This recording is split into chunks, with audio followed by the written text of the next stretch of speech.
Levantou-se, pois, toda a congregação e gritou em voz alta, e o povo chorou aquela noite.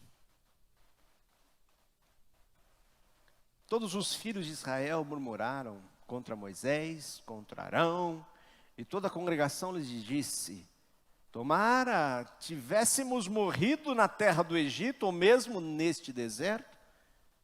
E por que nos traz o Senhor a esta terra? Para cairmos à espada e para que nossas mulheres, nossas crianças sejam por presa? Não nos seria melhor voltarmos para o Egito?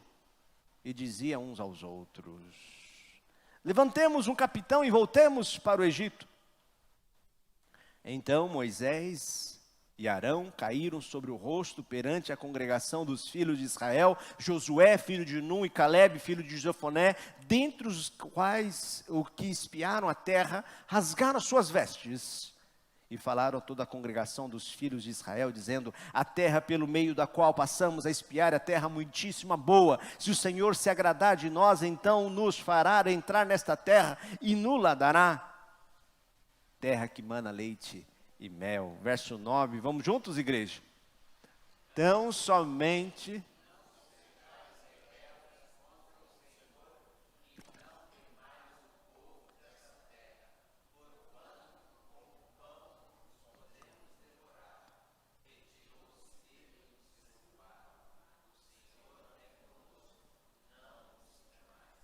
Apesar disto, toda a congregação disse que os apedrejassem.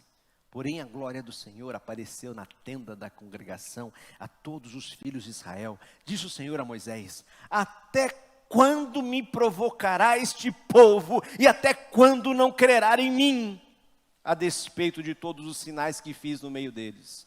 Com pestilência o ferirei, e o desertarei, e farei de ti povo maior e mais forte do que este. Amém. 2 anos. 2 anos se passaram no período das 10 pragas. Moisés ali, depois da Páscoa, saiu junto com o povo de Israel do Egito, cruzaram o Mar Vermelho. Olha que cena. Isso deve marcar a vida de uma pessoa. Ver o mar se abrir, e ainda mais, ver os seus inimigos sendo afogados naquele mesmo mar que você passou. Isso deve marcar a vida de uma pessoa. Se uma pessoa vê um milagre desse e não se tornar crente, pode imaginar chegando 2 anos depois, Deus dizendo: eu vou acabar com esse povo, porque até quando vão me provocar, diante de tantos sinais? Mas o fato é assim, nesse 2º ano, eles foram espiar a terra na qual Deus tinha prometido. E voltaram 12 homens. Só que haviam 2 relatórios. 10 daqueles que espiaram deram um relatório negativo, dizendo que não poderiam entrar na terra. E 2 disseram que poderiam. Mas eles abraçaram um relatório negativo. Há um biblista chamado Eugene Merry. Ele resume esse capítulo dizendo assim: infelizmente, o povo aceitou a avaliação feita pela maioria dos espias e começou a protestar diante de Moisés que melhor seria se tivesse morrido no Egito ou no deserto, do que caírem nas mãos dos cananeus. Seria melhor escolher um novo líder que os levasse de volta ao Egito. Que ponto que eles chegaram? Ponto de qual querer levantar um novo líder e retroceder. Algumas razões por que esse povo se rebelou. Primeiro, o povo se rebelou primeiramente por falta de visão espiritual. Olha o verso de número 3.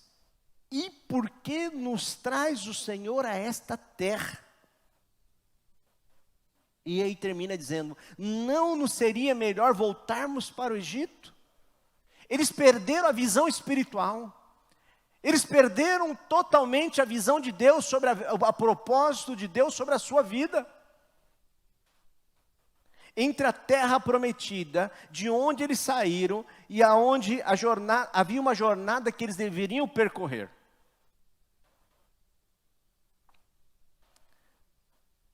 E no meio do caminho, ali muitas vezes surgem frustrações, talvez por poder ver aonde deveriam estar chegando, e talvez por falta de habilidade, talvez pela reconhecer as suas limitações, olhar as dificuldades, olhar aquele relatório negativo, e ali então, no meio do caminho, ficaram paralisados, querendo retroceder.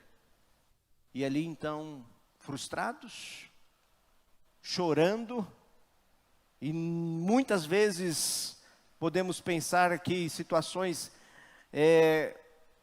que podem gerar ansiedade, ansiosos por não poderem sair do local, por medo dos inimigos que ali estavam. Uma das maiores frustrações talvez seja você ver aonde pode chegar e não há habilidade para chegar no seu destino, ou ser impedido para chegar ali. Isso pode gerar ansiedade, frustração, depressão, por não conseguir alcançar. Assim é o ser humano. Quantas vezes acontece conosco? Algumas vezes, simplesmente, as pessoas param no meio do caminho, porque não mediram as consequências, o preço que se paga durante a jornada. Eu estava procurando um carro para comprar, e aí alguns anúncios que eu estava vendo diziam assim: entrada, alguns reais, passo a dívida. Aí quando você falava com o sujeito desesperado para passar os boletos, os 48 boletos estavam faltando. Quantas vezes na vida nós paramos no meio do caminho, ficamos prostrados, frustrados, entramos em depressão, ansiosos, angustiados, porque talvez não medimos o preço que se paga durante a jornada para alcançar ali aquele objetivo. Outras vezes, por mais que você seja calculista, você cuida bem da sua administração, faz planos ali da faculdade, do casamento, faz planos ali como será o próximo mês. Mas algumas vezes nós não temos o controle das situações e imprevistos acontecem. Um filho adoece, o carro quebra, você é demitido, o filho vai embora, o companheiro é infiel, a companheira é infiel. Bem, nesse momento você se encontra no meio do caminho. E é um momento na qual muitas pessoas, nesse momento de incerteza, de insegurança, no momento na qual ela achava que tinha o controle nas mãos e agora vê que não tem um controle nenhum, se rebela contra Deus, se rebela contra tudo. E ali o que resta é chorar amargamente e chegar e dizer: Deus, por quê? Verso número 3, por que nos traz neste lugar? Por que o Senhor nos trouxe aqui? Por que permite isso? Por que permitiu que eu fosse demitido? Por que permitiu que este homem fosse infiel? Por que permitiu que este filho fosse para as drogas? Por que permitiu este câncer? Por que permitiu essa doença? Por que permitiu essa situação? E no meio do caminho, assim como o povo de Israel, muitas vezes querem retroceder, voltar à vida de escravidão, à vida de uma falsa segurança, uma vida de escravidão para o Egito, para Faraó, para o mundo, porque perderam a visão espiritual. Meu irmão, não perca a visão espiritual. O bom propósito que Deus tem sobre a sua vida, Ele é fiel para cumprir. O Senhor que começou a boa obra em sua vida, Ele é fiel para cumprir essa jornada, para te conduzir no meio dessa terra, desse deserto, atravessar esse deserto, a cada dia suprindo as suas necessidades. Eles viram os milagres, e talvez você possa ver milagres na sua vida, nesse deserto, pois Deus nunca deixou faltar nada. O Senhor, Ele é aquele que supre todas as suas necessidades. Pode talvez não ter muito, mas o maná todo dia tem. Mas pode não ter muito, mas a água para saciar a sede, o Senhor faz surgir da rocha. Não perca a visão espiritual. Não perca o bom propósito de Deus sobre a sua vida. Por mais que você esteja chorando, lembre daquele salmo que diz que o choro pode durar uma noite, mas a alegria vem pela manhã, porque o bondoso Deus, Ele é especialista em transformar tragédias, transformar situações. Então não desista, não pare no meio do caminho. Os casamentos bons são aqueles que permanecem. Vocês passam por lutas, passam por dificuldades, uma vida no caminho do Senhor. Bons crentes são aqueles que sabem que vão enfrentar lutas, enfrentar Satanás, enfrentar barreiras, mas o nosso Deus é muito maior que os nossos problemas.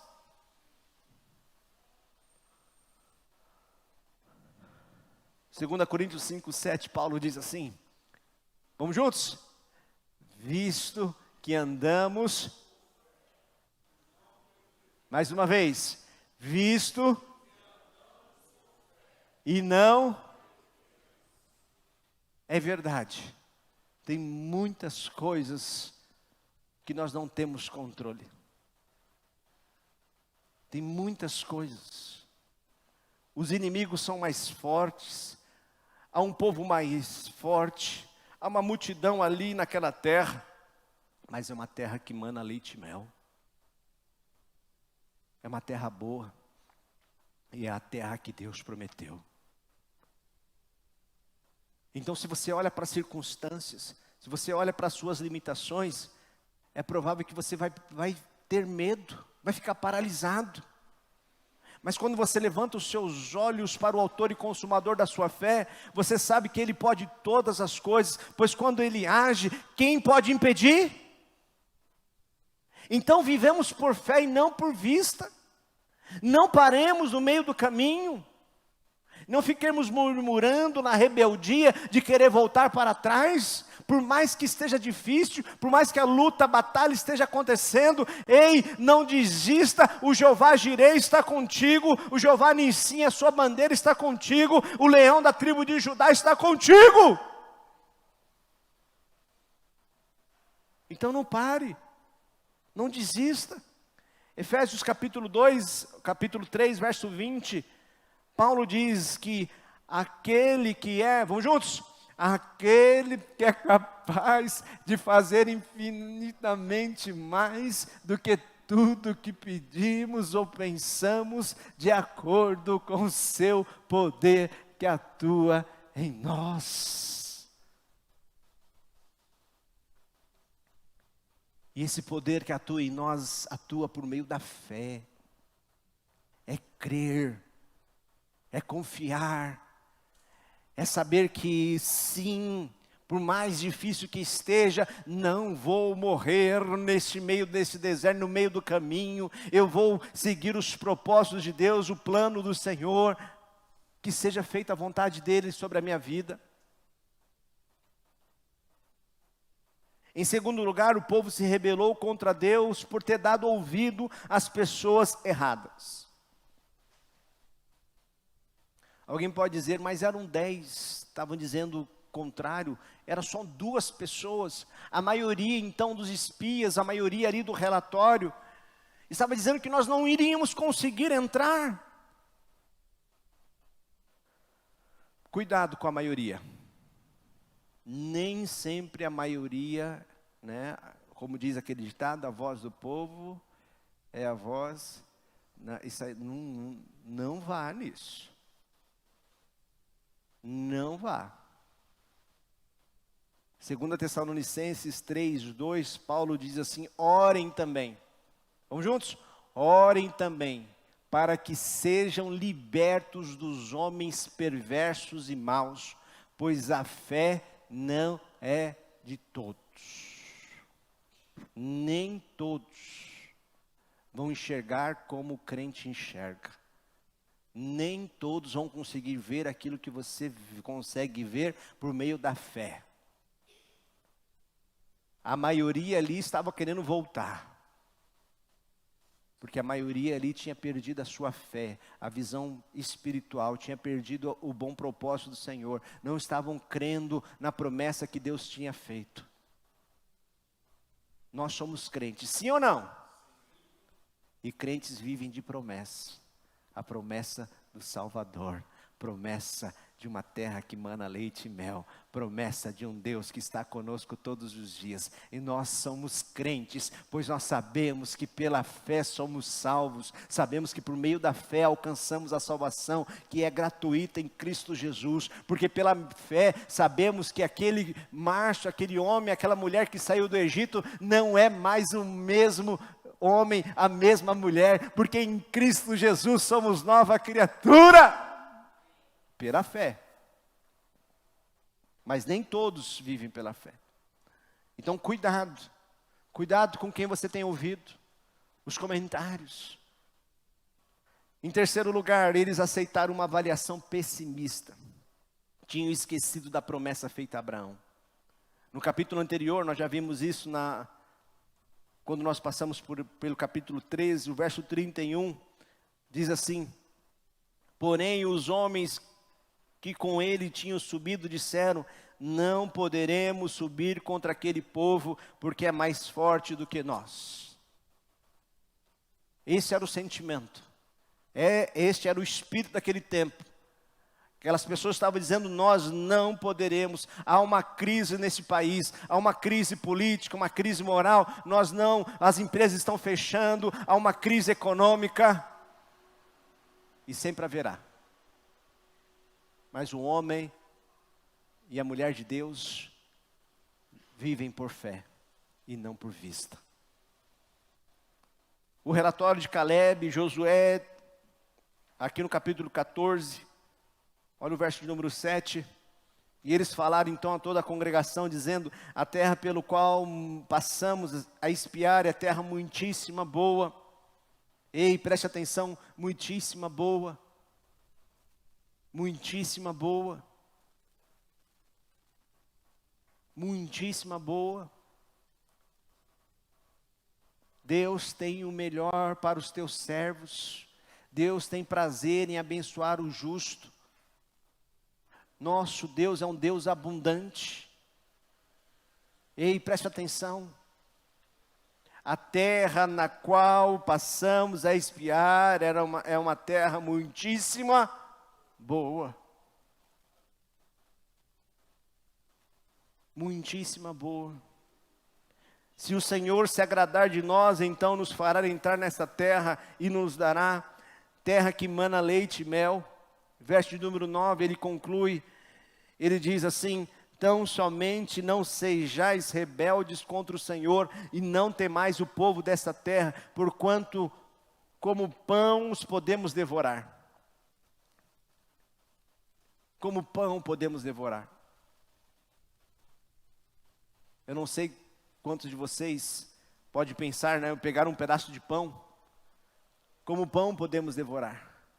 Quando você pega um pão que cabe um pouco maior do que as suas duas mãos, ou você pega, vamos contextualizar para o nosso tempo, vamos fazer um anacronismo aqui, né? Pegar um pão francês, quem consegue comer um pão apenas em uma mordida só? Como que se come um pão? Como se come pão, gente? Você morde um pedaço, depois morde outro pedaço, e depois morde outro pedaço, e depois você morde outro pedaço, e depois você morde outro pedaço, até acabar o pão, não é assim? Nós vamos avançar nessa terra, assim como comemos pão. Nós vamos avançando, vamos avançando, vamos avançando, vamos avançando, vamos avançando, vamos avançando, vamos avançando. Amém? Assim como comemos pão, só paramos quando termina. O crente não retrocede, o crente avança. E às vezes é devagarzinho.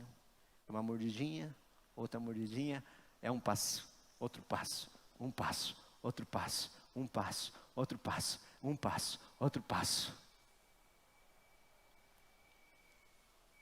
Infelizmente estão numa sociedade imediatista. A pessoa acabou de sair da faculdade que já quer se tornar o vice-presidente aí da grande CEO, da grande empresa. Mas é um passo de cada vez. É terminar a faculdade, é entrar numa empresa, é conquistar o seu espaço, é construir ali o seu legado, construir a sua história na vida profissional. É um passo de cada vez. É um passo de cada vez. É um passo de cada vez. Uma mordida de cada vez. Uma pequena mordida. Não pare, não pare, não pare. Tão somente não sejas rebeldes contra o Senhor, e não temais o povo desta terra, porquanto como pão os podemos devorar. Retirou-se dele o seu amparo, o Senhor é conosco, não os temais. A conclusão que eles chegam é: não sejam rebeldes contra o Senhor, e não tenham medo. Não tenha medo. O medo, ele é positivo porque ele nos livra de entrarmos em muitas encrencas, nos livra de muitos perigos. Mas o medo, ele pode congelar também. O medo excessivo, o medo pode te paralisar. Alguém disse que na Bíblia há a expressão não, para que nós não tenhamos medo 365 vezes. O não temas para cada dia do ano. Não vou por aí, eu não achei, mas depois você pesquisa. Mas o fato é que nós encontramos várias vezes a Bíblia dizendo não temas. Uma só já é o suficiente, amém? Uma só, Deus falando não temas já é suficiente. Diga para a pessoa que está ao seu lado: não temas, o Senhor é contigo, amém? Não temas, não temas. É verdade, são 2 anos.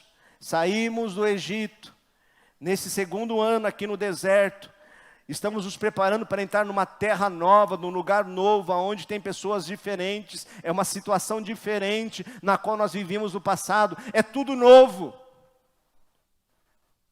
É provável sim que eles estavam temerosos diante do futuro, da nova vida que iria viver, então eles queriam retroceder. Mas deixa eu dizer para você, tem uma terra muitíssima boa para ser conquistada, tem algo muito melhor para você, aquilo que Deus tem de bom na sua vida. Não pare, não desista, você está construindo, avance. O grande problema é que muitas vezes no meio dessa jornada, o medo nos paralisa. E o inimigo é especialista nisso, especialista em incutir questões dentro da mente, do coração, criando situações, dizendo você, lembrando de palavras talvez que o seu pai e sua mãe diziam: você não vale nada, você não vai conseguir, esse casamento não vai para frente, os seus filhos isso, e você aquilo. Em nome de Jesus, se liberta disso, porque é uma terra muitíssima boa a ser conquistada.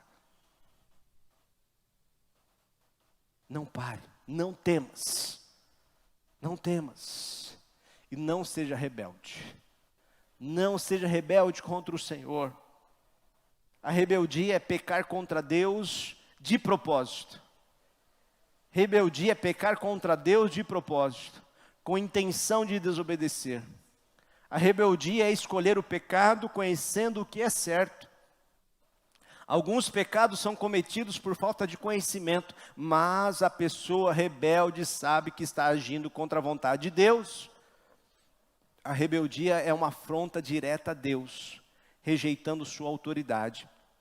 Atos 7:51, o Senhor nos diz assim: homens de dura cerviz, incircuncisos de coração e de ouvidos, vós sempre resistis ao Espírito Santo, assim como fizestes como vossos pais, também vós o fazeis.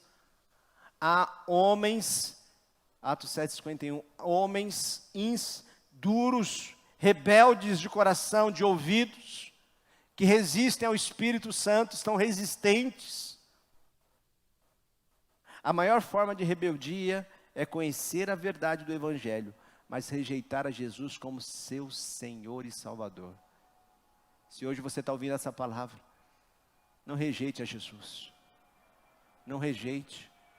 Creia nele como seu Senhor e Salvador e permita que Ele conduza a sua vida. Permita que o Espírito Santo te fortaleça para você vencer gigantes, para você avançar nesta terra que mana leite e mel. Que em nome de Jesus não seja rebelde.